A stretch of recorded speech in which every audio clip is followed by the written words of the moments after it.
What's happening, Stokastic baseball fans? My name's Terry McBride. We are here for MLB Live Before Lock. We're going to break down everything for the baseball slate. The New York Yankees are not on this slate, but they completely suck. They lost another one today. Their last 11 games gone, they've scored. They're on a historically bad pace for run scoring. Not since 1990 have they had a run creation stretch as bad as the current one that they're mired in right now. That year, Stump Merrill was a manager. He got fired. Bucky Dent came in, or maybe that was the other way around. That year was the same year Billy Martin died, was the same year that they cut Deion Sanders, was the same year they traded away Lance McCullers Sr. So it's been kind of a long time since our Yankees have been this bad. But fortunately, pal, they're not on this slate. So we can talk about some other things other than our terrible Yankees. How you doing? How's your Saturday going? I assume you enjoyed part of that miserable, or saw part of that miserable game. That was wow. Terry, Jesus H, bro. You just walked to a birthday party and said my mom died. Good Lord. I was all hyped. I'm happy on a Saturday, and you just brought me all the way down. Just drag her right down to start the show. We got to set the tone the right way. It's a setback for a comeback. Won't he do it? I just blame injuries, and I'm going to use that as a dumb excuse. I don't care that our 8 million 100 billion pitcher pitch today when we've been down without Stanton, no Severino, no Michael King, no Chad Green, no Clay Holmes. It's I'll blame that, and I'll just be oblivious. And hey, we're still in first place. Gosh darn it. Still in first place. I think it's only 6 games in the loss column after today up on the Blue Jays, but hey, we'll deal with that. Guys, we are going to actually talk about the games that are on this slate. We'll dive into it in a minute. We've got a full slate of action. We're brought to you by Odd Shopper as usual. Hit the whole the subscribe down there. Helps us out a lot. Helps you find out when we go live, when there's promos, all these different things, giveaways, all that good stuff. Looks like free tools and data on the site. MLB ownership projections, some pretty relevant, pretty important data up on the site. So you can check that out if you want to try, if you're on the fence about whether or not you want to subscribe to the different tools at the site and you want to jump on there and check out the night slates, they're 100% free now. So those like 9:45 p.m. on the East Coast, 6:45 on the West Coast, 3-gamers, stuff like that. You jump in there, all the different tools are for free. You can check it out. You can figure out whether or not you want to subscribe. Pretty confident you're going to want to once you've seen that, what those tools can do. We've also got the Live Before Lock offer available with BetMGM, up to $1,000 risk-free bet with your first deposit. Click the link again down in the video description, down the bottom down there on your way down to hit the thumbs up for us. Claim your $1,000 risk-free bet right now. Bunch of people saying hi in the chat. Hello to everybody. Ryan Pierce saying hi a bunch of different times. Think I saw a pal Malakar in there. Think I saw Obi-Wan in there. So Larry C's in there. A lot of folks saying hey, and we appreciate everybody tuning in and joining us. Like I said, we're brought to you by Odd Shopper. We'll get into that fun stuff in a little bit. But Gun, let's dive head first into this thing. To me, kind of a short pitching slate potentially. I think there's a couple really good spots. Then there's some name brands, but some name brands in some difficult spots. Some young guys who are, potentially on short pitch counts. What are you seeing overall for this one? Do you agree with me that it's potentially a short pitching slate? Yeah, and the short list isn't that comfortable either. Yeah, agreed. So this might be a wild night, and maybe it's one of those nights where we don't I would say value ceiling as much. Right. Some of these A slates where you just know if 30 bombs come in on DK or 50 plus, maybe tonight's a little bit more modest and we don't sweat that as much. But I have only considered about 6 pitchers and I'm getting pretty diverse in those 6. But I'm with you. It's not fun. Yeah, I think that's right around where I'm cutting my list as well. And it's like you said, it's not necessarily the most trustworthy list. There's a couple good, matchup spots, but they're going to be popular. They're correctly priced. So it's going to be interesting to talk through. We're going to go game by game. Unlike what we did yesterday, this is my preferred way to talk through a slate. I think we both agree about that. So let's dive in with the first one off the top. Ugly matchup between the Cincinnati Reds and the Pittsburgh Pirates in Pittsburgh. We've got Justin Dunn on the hill for the Reds. Tyler Beede answering back for the Pirates. Any interest in either one of these very cheap pitchers, both in the $5,000 tier on both sites? No, I didn't get to any of these pitchers. And then just kind of, if you're taking notes, put an asterisk down. There's some potential weather that can knock on the door in the middle of the game. But no on the pitching. Okay. And I agree with that. I don't really see anything here. If you were gun to your head, somebody said you had to put one of these guys in one of your lineups, particularly for DK, where, SP2 take a wild card shot with on a night where maybe we don't get that big start. Which one of these two guys would it be for somebody who's trying to make that decision? Oh my God. I mean, it's just, they don't even have like, I guess Tyler. The reason I ask is because there are two below 6, right? So there are two super cheap pitchers. So somebody might be looking at that, and the matchups are certainly good. I mean, going up against the Reds or the Pirates is a favorable matchup for either pitcher. We're just dealing with bad pitching. So yeah, if we expect Justin Dunn to maybe progress towards last year a little bit more, he's only got about 8 innings this year. Last year he did have a 22.5% K rate, almost a 10% swinging strike rate, so that might be enough to get by a strikeout heavy Pirates lineup. But yeah, it's a vomit click. Yeah, and that would have been my choice between those two as well. But again, just not really seeing it. I totally agree with you. I'm not really seeing any need to go to these two pitchers.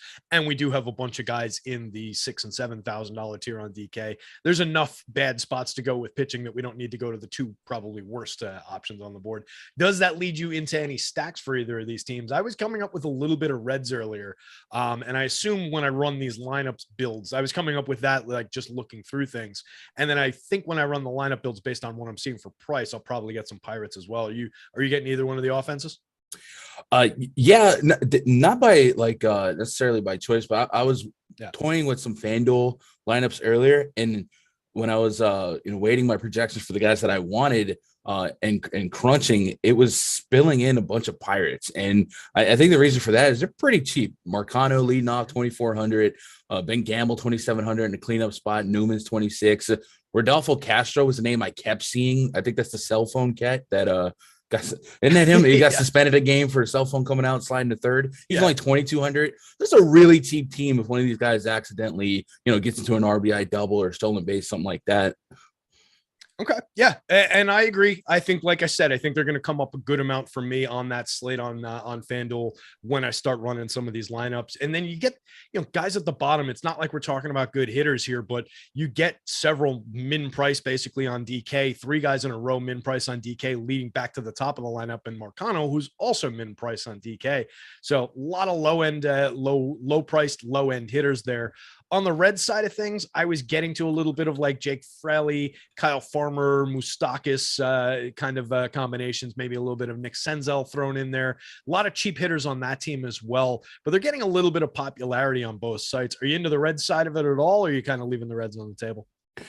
So I don't have any on. Oh, actually, I did get the 6% Reds. Okay. And 8%. Okay. Yeah, and I think India is really cheap on FanDuel as well. India is one of the more drastic price discrepancies between FanDuel and DK. So it makes a lot of sense to land on him a little bit more on FanDuel anyway. But yeah, I get to a dab. I mean, if we're scoffing at both pitchers, I've always been a bad hitting beats bad pitching kind of guy. Mm-hmm.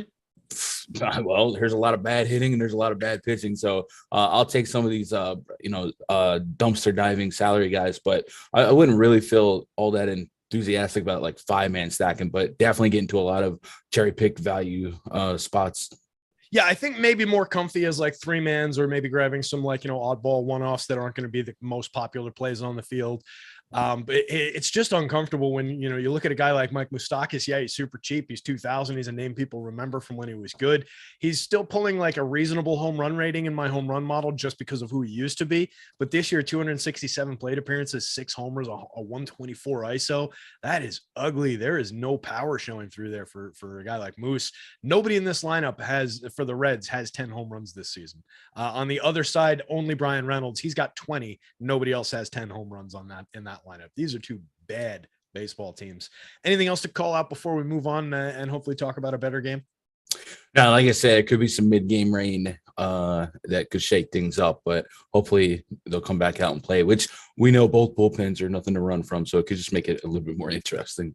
I hadn't actually looked at the radar from 1 to 5, let's say, 5 being very concerned. What's your concern level on the rain as far as PPD? I don't play weatherman. I just read the weatherman, and it just looked like I hadn't even done that though. So I'm not. So like I said, I only when I see like mid-game delay, that just makes me worry about pitching, and Yeah. I'm not concerned about either of these pitchers. So I haven't changed anything in my crunch. I'm So not not one that we're not yet. When an update comes out, maybe we'll adjust. All right. Yeah, we'll call it out if anything changes. For now, we'll move on. We've got the Rangers and the Twins. Glenn Otto, targetable pitcher, in my opinion, on the hill for the Rangers. Going up against Chris Archer, probably also fairly targetable here on the hill for the Minnesota Twins. The Rangers drawing a 3.7 implied total. Twinkies with a 4.86. So a nice, healthy total there on the board for the Twins. What do you see in this one as far as the pitching goes? Any reason to go to either one of these pitchers? Both of them, again, very low owned from a higher price tier, 68.75, 73.67 for Otto and Archer, respectively. DK FanDuel. I didn't get to either one of them. I guess I wouldn't point and laugh if you took a shot at like a Archer. The past Seager, the Rangers lineup does strike out 1-5 to 1-4. So that, like, it's not the craziest thing in the world if Archer put up, a 16 spot on a night where we talked about maybe modest return is acceptable. But I personally don't have either pitcher as of now. Yeah, and I think that's totally reasonable. Again, I mean, we're talking about Glenn Otto, 17.9% strikeout rate, at 12.6% walk, a 5.11 whip, giving up a 3.33% home run rate. On the other side, Archer, 20.2% strikeouts, 11.7% walks, 4.61 xFIP. Sounds like two spots to maybe grab some more bats, and they're not really going all that popular, at least on the DK side. On the Twin side, only Jorge Polanco on DK owned over 10%. Nobody on the Rangers side owned over 10%. FanDuel, they're getting a little bit more attention, the Twins especially, but they're very cheap comparative to the DK slate. So what are you doing as far as stacking these two teams? Are you going to full stacks on either side? Yeah, Twins are kind of hard to look away from.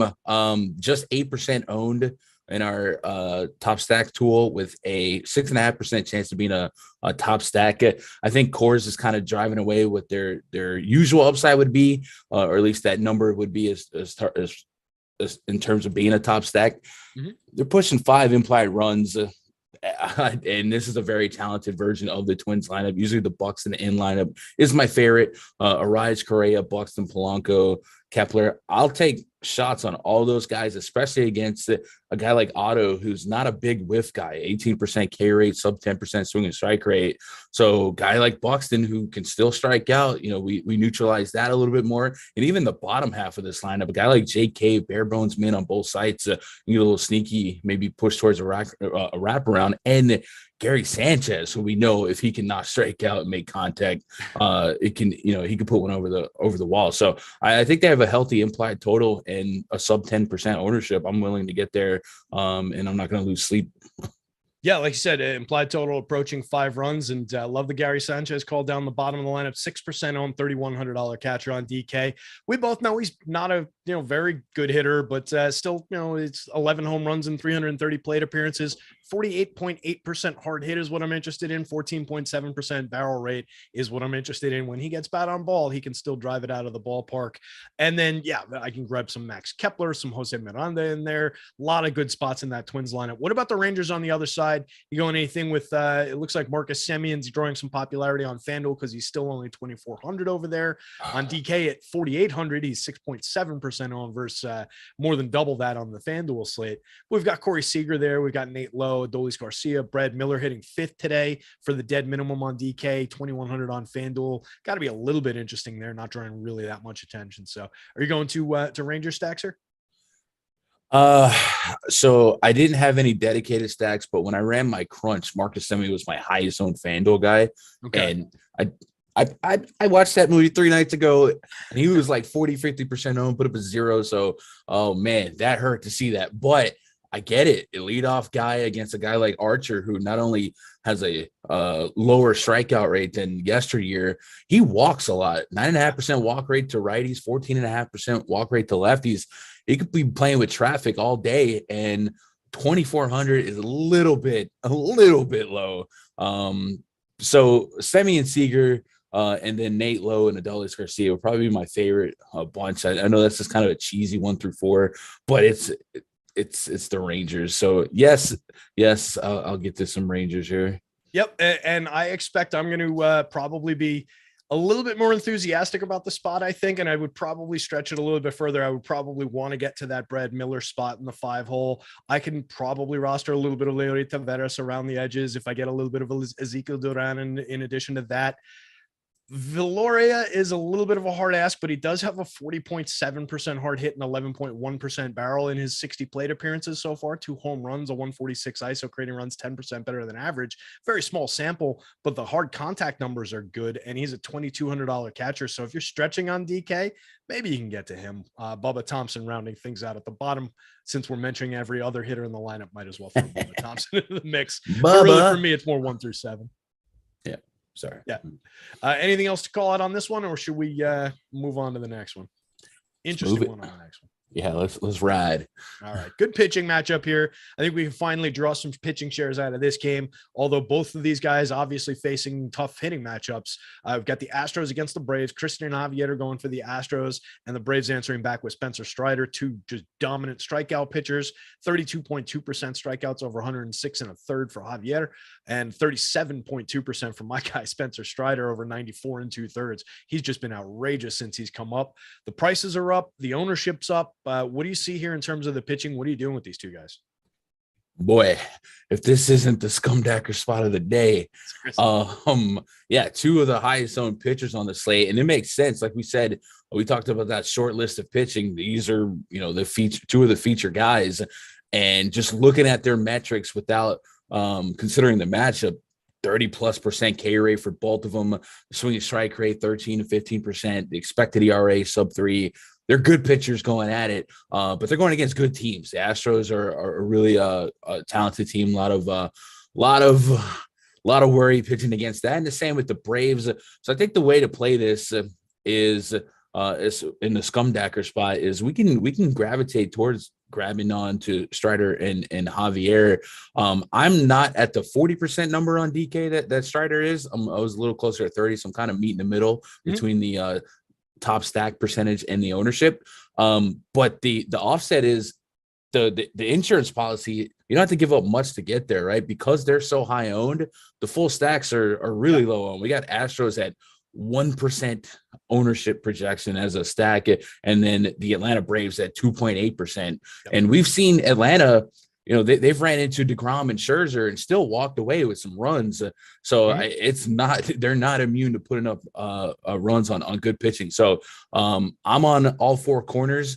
Obviously, I'm going to get to the pitchers more. I think I have Strider, then Javier, and then Braves, and then Astros in that order. But it's the seesaw is very tilted to the pitching. Yeah, I think it's going to be an all 4 sides for me. No Jordan Alvarez in the lineup for the Astros today. Came out of the game yesterday with breathing issues after they shot off a bunch of fireworks, apparently. Good idea. But they do have still a fairly loaded, 1 through 5. Bottom end, Jeremy Pena down there, Chas McCormick down there, 2 guys I always like to get to. And both of these teams are on that list that we've just talked about all throughout the entire season. Good teams when they're low owned. I almost don't really care who they're going up against. Yeah, I mean, these guys, Christian Javier and Spencer Strider, are approaching that list of the top end aces in the league who you don't necessarily want to tangle with, but I don't think either one is quite there yet. Part of that for me, 9.1% walk rate for Javier, 9.2% for Strider. They don't have inflated whips because they strike so many guys out and they keep guys off base, but those are inflated walk rates. So they do sometimes get themselves into a little bit of trouble. So I think they're targetable with offenses as elite as these when they're that low owned. Any hitters that you want to call out from the Braves side of things?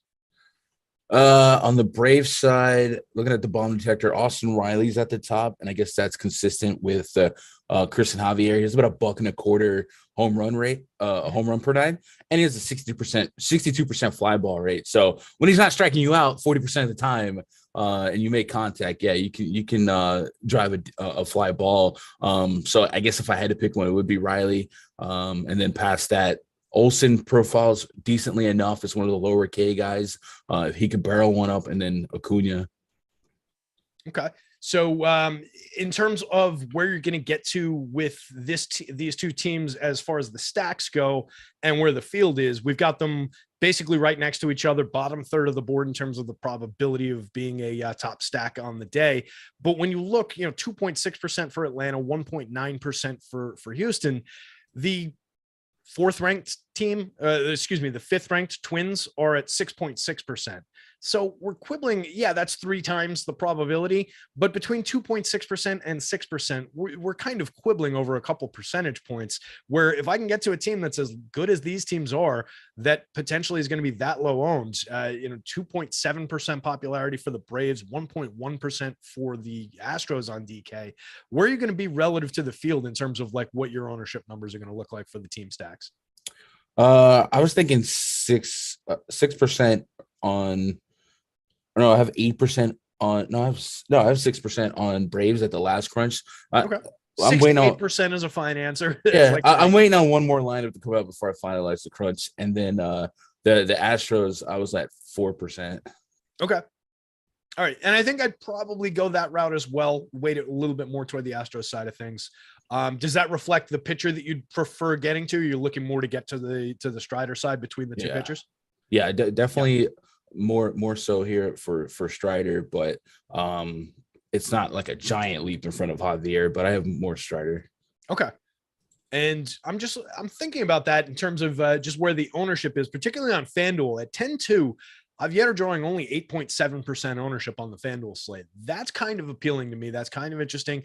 I fear the Braves in terms of their offensive output, their run creation, their power against righties, but their strikeouts against righties have been inflated all year long. He's got a dominant strikeout rate. So I might push some chips into that corner of that, the 10-2 on FanDuel at 8.7% ownership.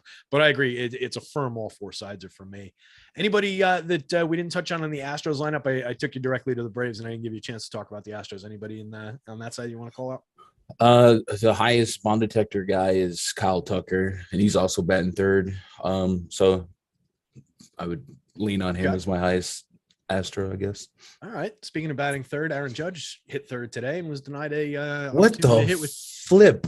Yeah, apparently Aaron Boone was on his radio show and he got yelled at by somebody with Michael Kay. Somebody called in and told him that he's an idiot for not hitting Judge third, so he's going to hit Judge third. So then we had Andrew Benintendi up with 2 men on, runners on the corners and 2 outs, and he grounded out weakly to the pitcher instead of letting the best hitter in baseball hit. But anyway, we'll move on because we're not going to waste time talking about our Yankees. What we will spend some good time talking about real quick is the Tua promo, because this is valuable for you guys, not a waste of time. Tua, the NFL preseason is officially here, which means we've got preseason DFS projections up at the site. We're giving them to you for $5 for a limited time, so grab them now. You can find the link down there, I'm sure, down in the description below. As you go down there, if you haven't hit the thumb, hit the subscribe, and then click the link, claim your $5 preseason projection in the description below, or just go to the checkout on one of those preseason packages and use the promo code TUA, TUA, all caps, Tua. All right, that is preseason football taken care of. Let's take a quick look at game 2, Mets and Phillies. David Peterson on the bump for the Mets, called up as the extra man for the doubleheader today. Bailey Falter answering back for the Phillies. Peterson drawing a little bit of attention, 8,800 on DK, pulling 15%, 9.6% for 8,000 on FanDuel. No real ownership to speak of for Falter on the other side. I don't necessarily disagree with that. What do you think of the Peterson side of this one? How much are you how deep are you expecting him to pitch into this game? I mean, I assume game number 2, you want as much as you can get. Yeah. Maybe get 5 or 6, and with 5.1 on August 6th. So 80 plus pitches is probably the appropriate expectation. And he did make 2 minor league starts in between, but he only went like 2 innings and 4 innings, I think. I don't have the pitch count though. Yeah. So yeah, I guess 80 pitches is a fair expectation. What do you think he's giving us in that 80 pitches? I mean, 15% on DK for 8,800. That feels a little bit heavy in terms of the price you're paying and the amount of ownership that's going to be there. I would take one or the other. I would take that ownership at a lower price, or I'd take that price at a lower ownership. I don't know that I love that spot, considering, first off, he's going to get that 80 pitches if he's pitching well. Tough lineup on the other side. Kyle Schwarber back up top of it. He might just get destroyed by Kyle Schwarber right out of the gate here into some tough righties in this lineup. I don't know that I love that spot. How much of Peterson are you getting to? Above, below the field? I have none. Okay, fair. And yeah, if 80 is kind of a glass ceiling here, I like the Phillies against lefties. I like this lineup quite a bit. So I'll give the Phil 15% of that. And, I was a little, and this is where I'm a little different. I'm surprised he had a 17% chance of being a top 2 pitcher. So I'm probably missing the boat on that. But you got to take some stands, right? You can't just play everything, play everyone. And I'm more of a Phillies stack side of things here, just getting them against the lefty. And even if they don't go off on lefty, obviously Peterson, 27% K rate, doesn't really give up a ton of homers, especially against righties, which is almost a full lineup of righties. I'm just hoping he doesn't break the slate, 8,800, 9K. So right now I have none. Okay. And I think that's fair. Like I said, I don't love that price in that spot for a pitcher that I don't necessarily trust. I do think he's a talented kid. And, like you said, 27.2% strikeout rate over 79 this year. He was 24% over 66 and 2/3 last year, but he puts a lot of guys on base, a 1.28 whip. Last year, it was 1.40. This year, a higher walk rate, 11.3%. Last year, 10.1%. So I don't know that I fully trust it. He's got a 12.1% swinging strike rate, but still only a 27.6% CSW. League average CSW is, for those that don't know, is called plus swinging strikes. League average is hovers around 30%, and the swinging strike rate that he's got is well above average, or 2.1 points above average. Swinging strike hovers around 10. So to be above average in swinging strikes and to have your CSW be a few points below average is not that good. So I don't fully trust him. I don't trust the hard hit, but like you said, the home runs are not egregiously bad. I just don't love that spot. I think we can spread it around. So let's talk through that Phillies lineup a little bit then, since you're thinking about going there. We know, Schwarber and Hoskins off the top. How far down that lineup are you willing to go? Definitely 1 through 5. Yeah. Looking past that, there's a lot of hit for average too in the bottom half. Gene Segura batting over 300 against lefties last 2 years. You don't expect power out of him, but if he gets on, he can steal a bag. Matt Vierling in small sample in the big leagues, he's almost min price on both sides, batting almost 300. So a little bit of hit for average to maybe get on a couple times and maybe get aggressive. The core would be 1 through 5 though. Yeah, I agree with that. That's kind of where I'm focused. And you're drawing everybody under 10% popularity on the DK slate. Real Muto, the highest owned player at 8.2% for his 5,700. Under 5%, Kyle Schwarber. Again, another hitter I just don't care, lefty. They're a little bit more popular up top with Schwarber and Hoskins on the FanDuel slate, both in the mid-teens, because they're 3,200 and 3,400, just broken prices respectively. But I think it thins out really quickly. Everybody else well below, or actually below 5%. So it's easy enough to put them together with the Bohms, the Real Mutos, the Castellanos of the world. So I agree. Top end, probably 1 through 6. And if I get shares of Matt Vierling around the sides, I won't really mind it. Anything from the Mets side of things going up against Falter here? Good Mets lineup. We didn't really touch on Falter. I assume you're not on Bailey Falter here. No. Yeah, I didn't think so. All right, so let's talk about this Mets lineup then. Yeah, so another team implied for almost 5 runs. That's right up there with the Twins. That's right up there with the Rockies and Coors. Bailey Falter is not somebody we should be running from. Almost a 5x FIP against righties, 2.7 home run per 9, the 52% fly ball rate. The Mets in Citizens Bank Park, this is a massive boost for their offense. Pete Alonso looks so obvious right now. Darren Ruff in the mix. You do worry about, maybe a pinch hit risk, and wish he was batting a little bit higher to feel a little bit more safe about a second or third at bat. But this Mets team looks like they're in a really, really good spot against Falter. And they are one of my favorite stacks to go after. And they have probably one of the in my opinion, one of the craziest ownership shares on DraftKings, and we're giving them the highest leverage, between top stack versus ownership. They're in a massive spot here. Yeah, it looks like a great spot. Everything that you just said, everything about it, the righty power, some of the prices on some of the bats, like you still have Brett Batty lurking down to the premium rookie lurking down in the 8 spot for only 2,400, only drawing 1.5%. Mark Canha is a perfectly serviceable player in the 7 hole for 3,400. A lot of cheap prices down toward the bottom end of the lineup. I do agree. If you had Ruff, hitting, I don't know which one of those players I would swap out of the top 4 to get him up higher, but you do kind of wish he was hitting like second or something like that, but not at the expense of having Marte there, I don't think. So with this lineup, you can't really do it.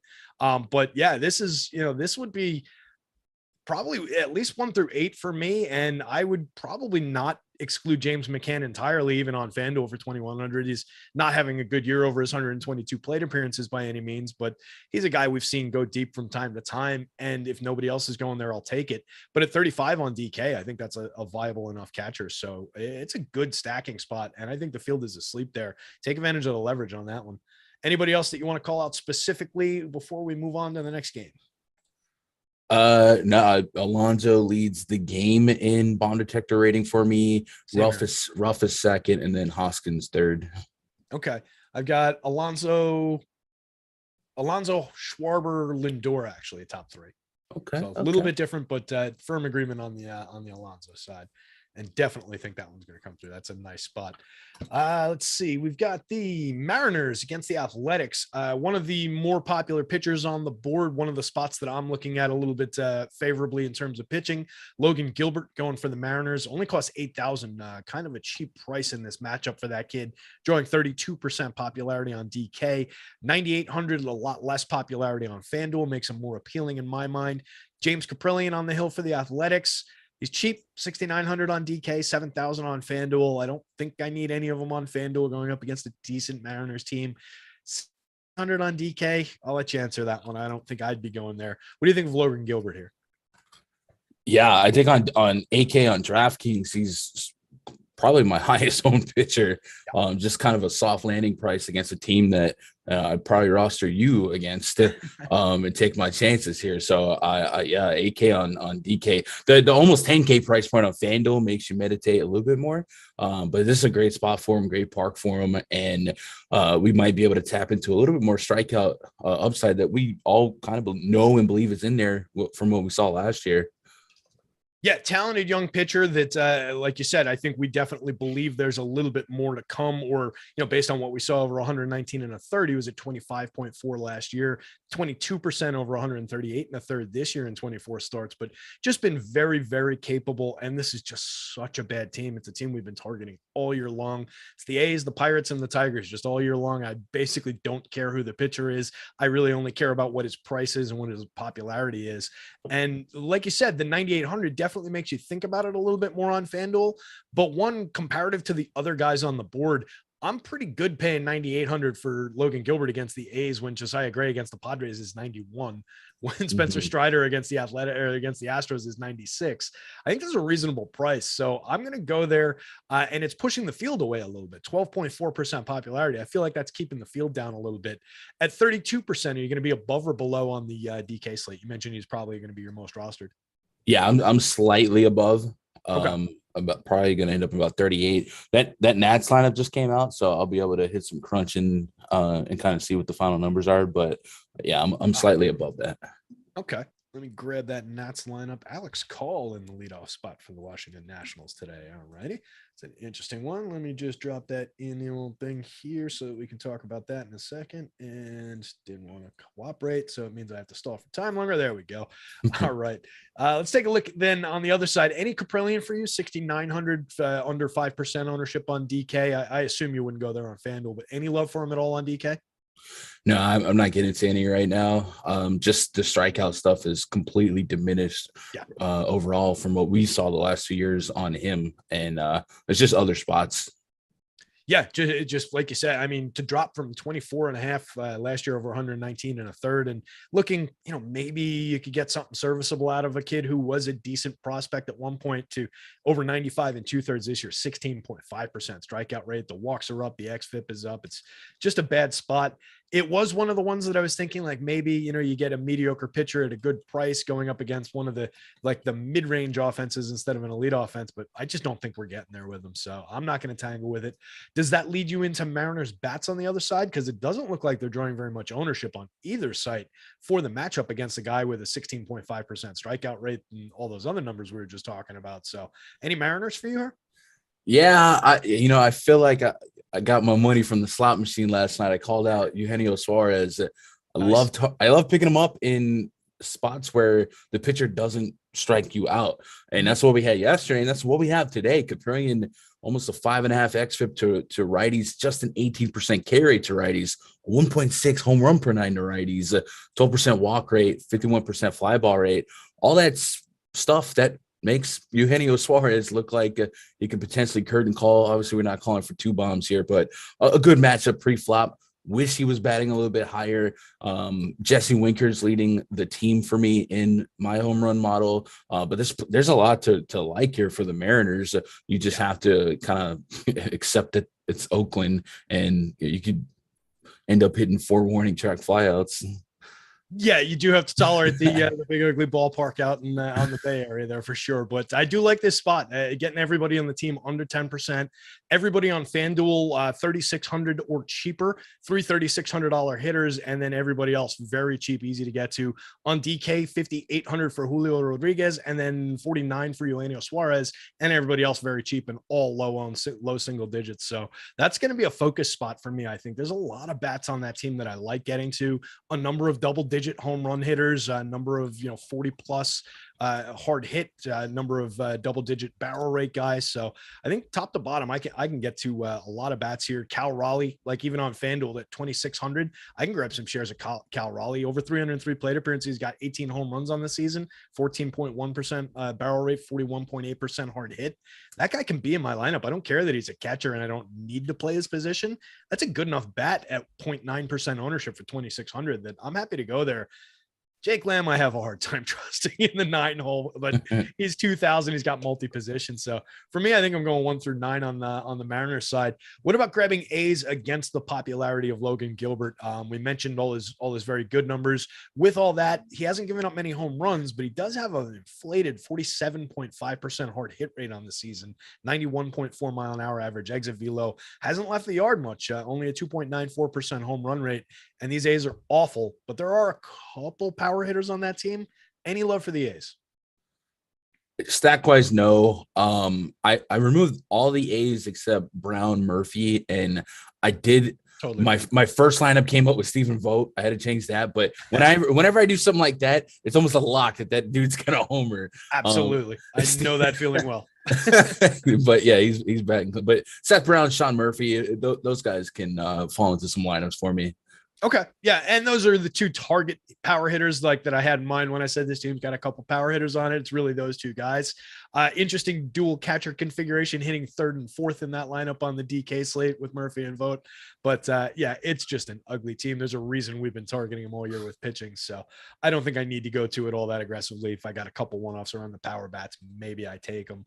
Let's talk Odd Shopper real quick. Make your best bets in 30 seconds or less with Odd Shopper, our sister site. There's 2 S's in the middle, you guys. If you're typing it in, you can also find a little tab with some links on it over at Stokastic. Just go up and look for where it says Odd Shopper in the top right. You can't really miss it. There's hundreds of bets featured daily over at Odd Shopper. Gives you the edge that you need betting player props and game lines across all the different sports that you guys want to bet. Sign up for free right now via the link in the video description below. I'm not going to point again because you guys know where below is, and we've talked about it. You go down there, hit the thumbs up, and then hit these links. You gain access to our proprietary data, which helps you make your best bets. It has win percentages, ROIs included. It's got the same DFS projections that we use here at Stokastic to help filter out the best possible bets available. Features a parlay builder, features optimized parlays in that parlay builder. It features an arbitrage tool to help identify risk-free guaranteed profit bets that you can make across sports books.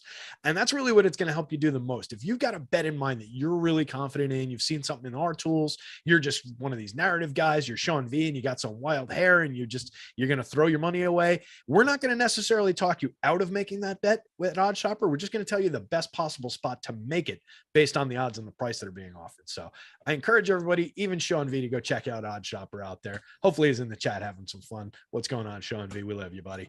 Let's jump over to the Giants and the Rockies, the Coors Field game, the fun one to talk about. Ugh.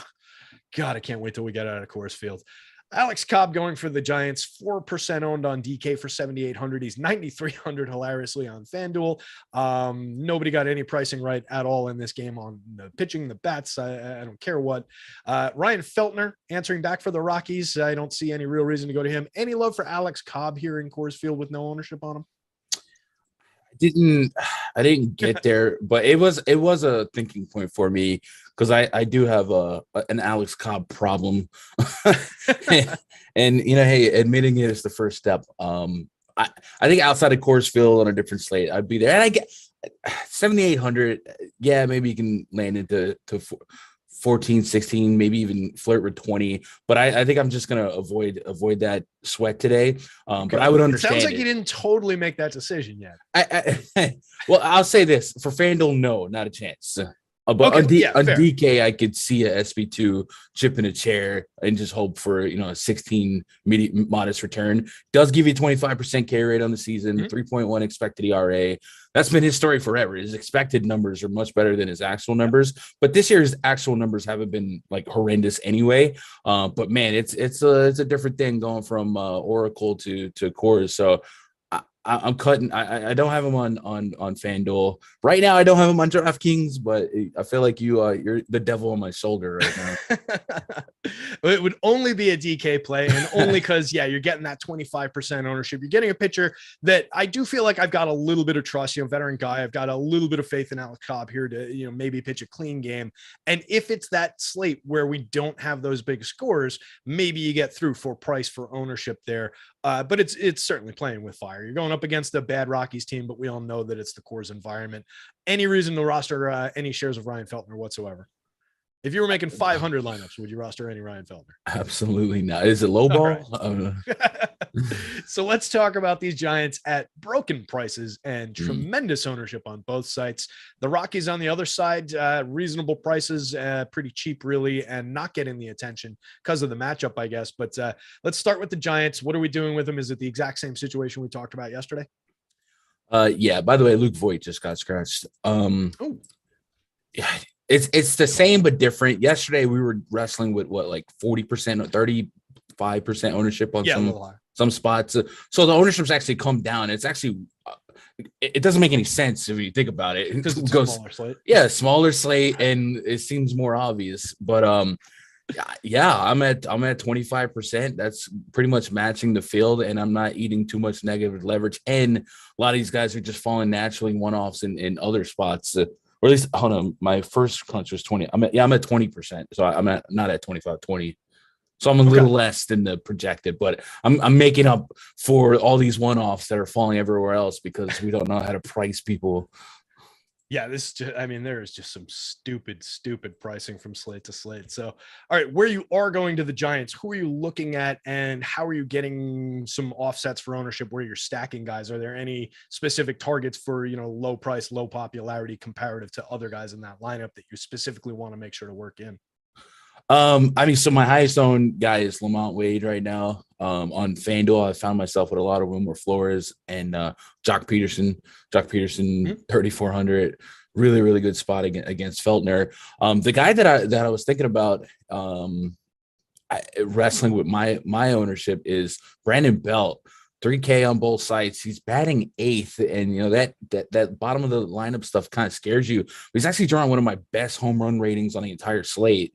And I don't want to be sitting there at the end of the night and be like, yep, my own model told me that, you know what I mean? And so I came up really, really low on his number, and I'm thinking about manually tweaking that. But I didn't get to a lot of like Estradas. I have a little bit of Bart, more so on DK. Maybe makes sense, yeah. Yeah, on the Bart thing, I think DK makes sense getting the catcher over there. Estrada, just for the fact that he's 6.3% owned for 3,800 on the FanDuel slate, it's like the one soft spot for ownership here where we can offset a little bit. And kid's having a nice year, 11 home runs, 16 stolen bases on the year. There's some useful fantasy scoring there from a kid who slots in at second base. He's the most expensive Giant on the stack on DraftKings. How? I love him. How? The most expensive on both sides. 3,800 on FanDuel. That's so. It's stupid. It's crazy. I tell you what, he was on a few people's lists early before the season. Not one of mine. I'm not tooting my own here. I actually didn't pick him up because I didn't really have faith in it. I didn't think he'd see the plate appearances. And kudos to those people. 386 plate appearances. He's done very well out there for the Giants this year. What about the Rockies on the other side? You going any Rockies? They're very low owned. And again, it's one of those situations. We are getting this team also in Coors Field in these same hitting conditions. Tougher matchup going up against Cobb, but you get the Coors Field factor on this side as well, and they're all cheap. They're all single-digit ownership. You going to the Rockies?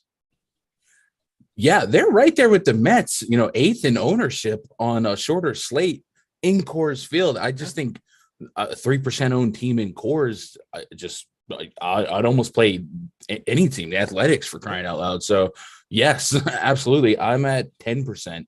Okay. Rockies, or no, Okay. 8%. I'm doing bad at remembering ownerships. Yeah, I think I'm going to be right there with you. I'll have definitely more than the field looks like they're going to have at the very least.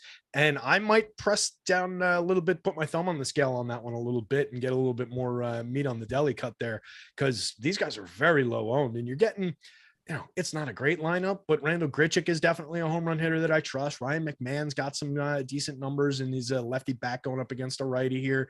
Charlie Blackmon has some history. Brendan Rodgers is having a fine year at 280, 333, 426. So I can get to some of those bats at least in the middle. Are you dropping down all the way to the bottom for like the Brian Servin, Winton Bernard part of this lineup? Like who are you really targeting here? Man, Montero is becoming like my favorite player. It's like every time I play him, it just works. So I was getting to him. Connor Joe probably rounds out the comfort level of me of clicking around here.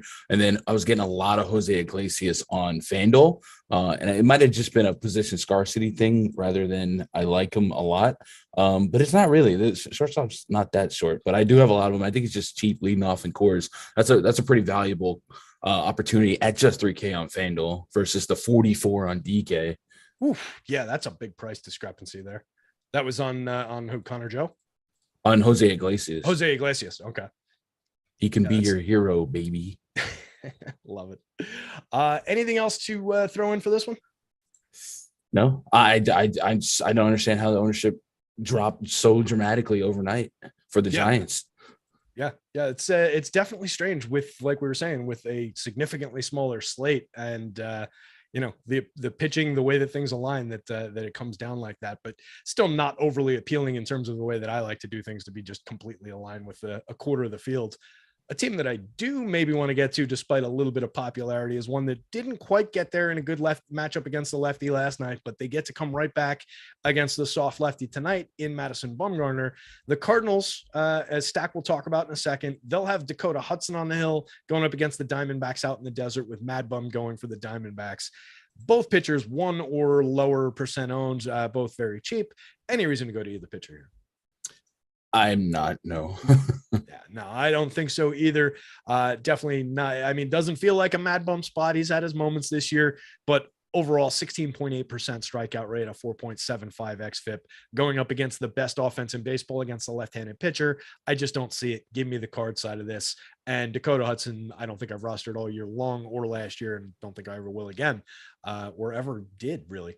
So let's talk cards bats. Not drawing a ton of ownership on the DK slate, getting a little bit more attention on FanDuel, but certainly playable up and down. Where are you going on the card side of this, or are you going to the cards? I don't want to put words in your mouth. Oh, absolutely. Cardinals against lefties, man. They were late bloomers yesterday too. Goldie was tale as old as time, but and not that they were like super optimal yesterday, but they started sucking a lot less after like 5 or 6 innings. Madison Bumgarner's my mortal enemy. I feel like every 5 days I stack against him, and it has like never worked, but gosh dang it, I'm at the slot machine. This Cardinals lineup against lefties 1 through 5. We talked about Pujols yesterday, just insane numbers overall against left-handed pitching this year.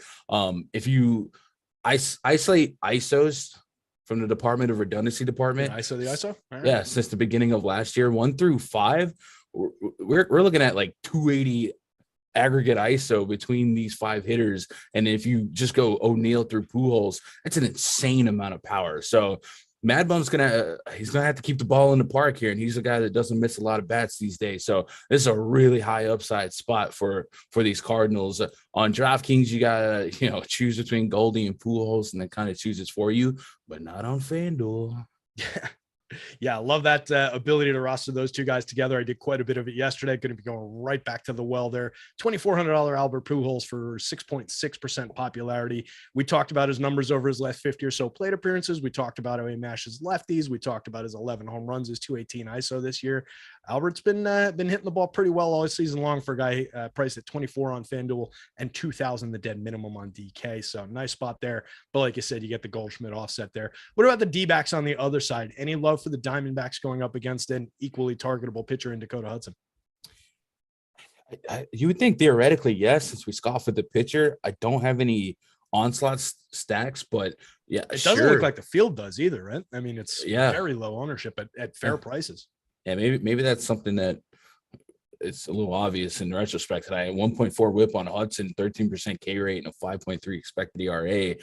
Those are some numbers you want to pick on. DK makes them way more expensive than Coors. So it's just like, why? But FanDuel, you can justify getting to some Rivera, Rojas, and then Christian Walker. One of those guys, you put him against a guy that's not going to miss your bet. This guy is, one of the most underrated home run numbers in the league. So good spot for him. So yeah, I think it's fine. I'd be more of a Substack cherry pick here. Maybe I should be full stacking, but I guess I just don't trust the D-backs that much. Yeah, I just dropped my sort in. I'm just looking where they come up, and they're not really popping all that much from me. They're 7th, 8th highest owned team here, and gonna have to do some shuffling because I think I might want to squeeze in a few extra shares here. And it's not a team that I usually get excited about. It's not a team I love going to, but there are when I can get like the Varsho Walker guys kind of cheap and low owned here against a very bad pitcher. I think I can grab a few extra shares of this. So, and they're cheap as hell too. The Walker spot's obviously the favorite. 255 ISO, 29 home runs for him on 484 plate appearances. Great year for Christian Walker. But yeah, definitely some spots to move around there. So I'll be looking to grab that. Let's take a look. 2 games to go, 11-ish minutes. We got plenty of time here. So let's take a look at let's take a look, see if we got another read to do here real quick. We need likes, Terry. We need the chat to step up and be great. Where are we at? I'm gonna read an ad, so I could read it slowly or I can read it quickly, and it's really 97. Chat, I'm gonna read it really slowly until we're at least 200 likes, or y'all are fake. We know we'll get to 200 before the end of the show, but I mean, we need to be at 100 now. All right, we're over 100. So let's knock out Stokastic plus MLB promo. I think I just shifted my camera when I banged on the table. Stokastic plus MLB promo code. MLB Live is your promo code. All caps, all one word. Gets you 50% off if you're a new user your first week of any weekly package at Stokastic. So that includes the Platinum plan, which is the one I recommend everybody go check out, specifically with football season starting up, hockey and basketball not far behind. We've got NASCAR. We've got all sorts of stuff going on. That's the one that includes everything for everything, every sport, every tool, every projection, everything's in there. If you want just the individual sports, go sign up for those. Same promo code MLB Live, 50% off your first week. New users only, no fantasy cruncher included in that. Join Stokastic Plus today. That's the read. Hit the like button. Nationals against the Padres, the Pastel Padres. Josiah Gray going for the Nats, not really drawing very much attention in terms of ownership. Kind of an interesting pitcher in terms of his strikeout rate, his ability, his talent. We've definitely seen him get tattooed for home run upside, though, and there's certainly a lot of that on the other side for the Padres. And then a really popular Joe Musgrove going for the Pods at a fair price going up against a weak Nationals lineup. What do you like about the pitching here? How much Gray are you getting to? Let's start there. No, right now, none, but okay. He's probably on that list of guys that I understand if you guys have the risk tolerance, man, but I'm a sucker, bro. I don't have the cajones. I kind of agree with that. I might chase a little bit on the strikeout upside because he does project out fairly well for me. That said, right now I'm trying to get out of my Logan Gilbert problem and adjust that downward a little bit because I'm getting way too much of him. So we'll see how all that comes out in the wash as we talk it through. But I do think, he's a pitcher I've thrown bats at a lot this season, given the 6.1% home run rate he's allowed, the 11.7% barrel, but a 27% strikeout rate, a 4.16 xFIP for a young pitcher just figuring things out, over 118 and a third, at least intrigues me a little bit for price and popularity. So a few shares maybe around the edges. What about Musgrove? 43% ownership on DK, 30%-ish, 28.7 actually on FanDuel. What are you doing with the Musgrove side of this one? Yeah, this is a short list of pitchers. He's one of the best 6 options for me. I have 5 pitchers that I'm getting to on FanDuel. He's one of them. Right now, I got him at I have him at 20% of them. At 20? Okay. Yeah. Where are you relative Musgrove Gilbert? Which one are you pushing more on the FanDuel slate? So on FanDuel, more Musgrove. No, actually, what about on DK? It's close on FanDuel. On DK, I have more Gilbert just because of the salary savings. Okay. I think that, yeah, that makes a lot of sense over there. I'm just trying to whittle that down on this side. So let's talk bats then on the Padres side, I think specifically targeting Josiah Gray. Since we're not really rostering shares of him on the pitching side, are you grabbing shares of Padres bats? Doesn't look like the field really is outside of Juan Soto. Yeah, Soto makes the most sense. Obviously, if you get a low strikeout guy against this high strikeout, high home run guy, Soto matches up really well, and Josiah has that 14% walk rate to lefties. That's nuts. So makes a lot of sense there. But also, hey, Profar is going to be in the left batter's box as well. Maybe he draws a walk, puts some pressure on. Jake Cronenworth can tap into that as well. And then Manny Machado, another low K guy. Even though Josiah Gray's home run numbers to righties are as high as his numbers to lefties, it's still pretty doggone high at over 1.6. So good spot through and through here.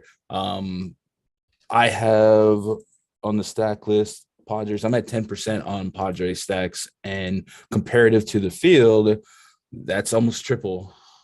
Not so bad. Happy. Definitely a nice position to grab. Guys like Brandon Drury, 1% owned on DK for 5,500, 23 home runs on the year, 3,800 on FanDuel, under 1% owned, multi-position, second and third base.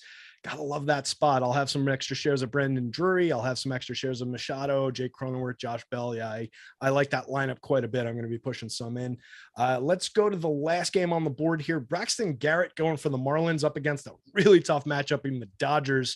And then on the other side, I think a really interesting talking point for this one, Dustin May, 9,100, 20% owned on the DK slate.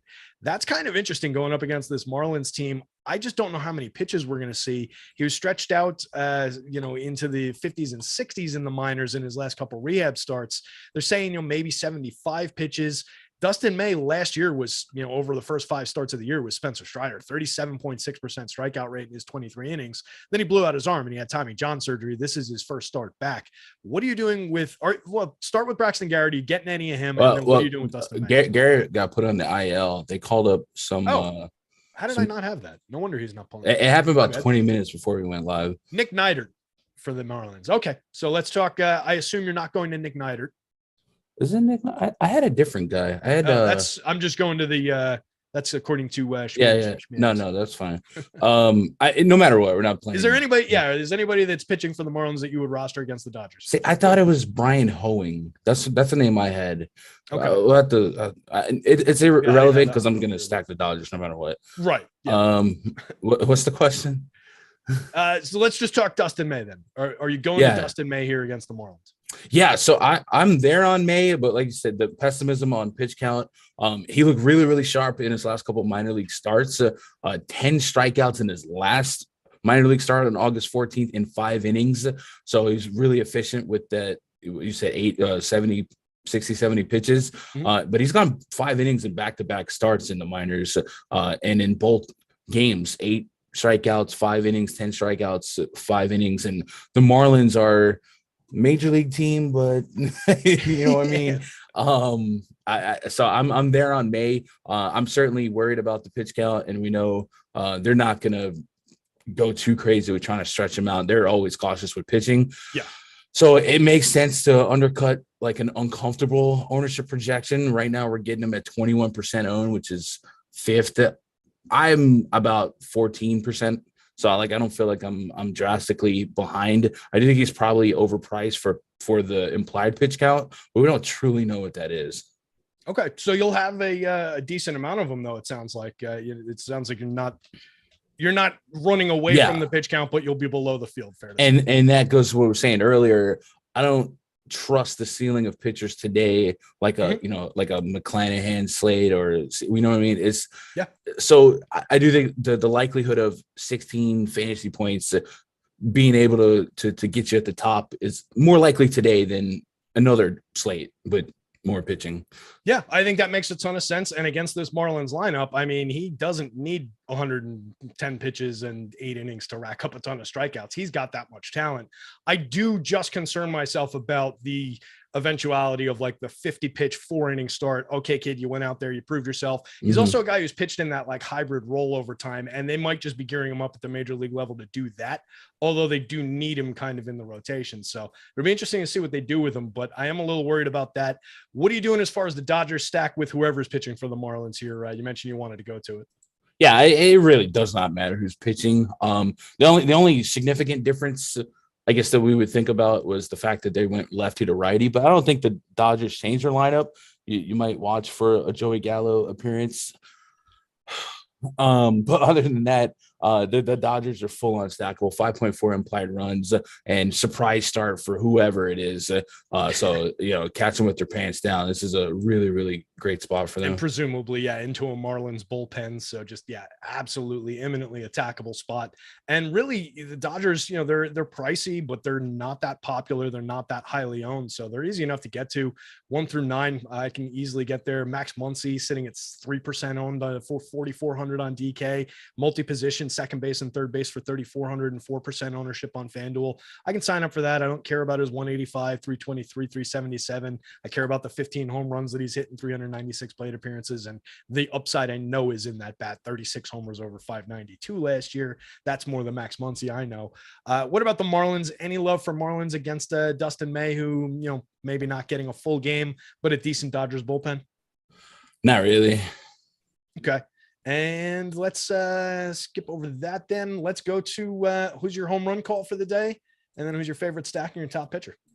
I'm gonna go. Well, I mean, the two that I jotted down were Goldie and Soto. I feel like I'm cheating, but they just look so good today for me. Favorite stack, I think, talking through it's gonna be the Mets. I feel like they're in a way better spot, way better park for that ownership. Okay. And then pitching wise, let's go Logan Gilbert.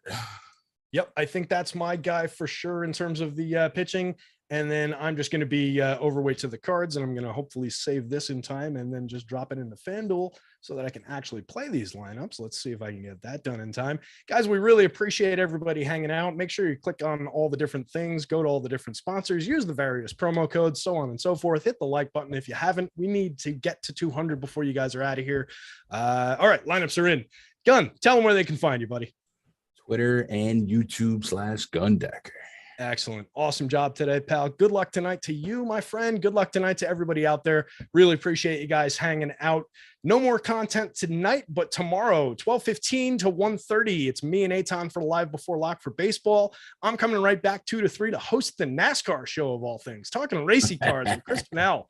And then 6 to 7 tomorrow, we're going to have the NFL preseason Live Before Lock with Eric Lindquist and Matt Kajeski. So nice loaded day, 3 sports tomorrow going. So tune in tomorrow all day long. We'll catch you there.